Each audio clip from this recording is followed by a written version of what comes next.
আজকের এই দিনে জয় বাংলা, জয় বঙ্গবন্ধু, জয় বাংলা। আমরা সবাই শ্রমিক লীগ, নেতা আমাদের শেখ মুজিব, আমরা সবাই শ্রমিক লীগ, নেতা আমাদের শেখ মুজিব, সদর থানা শ্রমিক লীগ,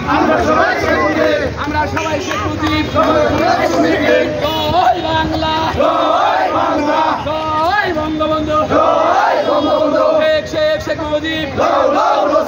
জাতির পিতা শেখ মুজিব, টুঙ্গিপাড়ার শেখ মুজিব, গোপালগঞ্জের শেখ মুজিব, জয় বাংলা, জয় বঙ্গবন্ধু। আমরা সবাই শ্রমিক লীগ, নেতা আমাদের শেখ মুজিব, আমরা সবাই শ্রমিক লীগ, সদর থানা শ্রমিক লীগ, নেতা আমাদের শেখ মুজিব,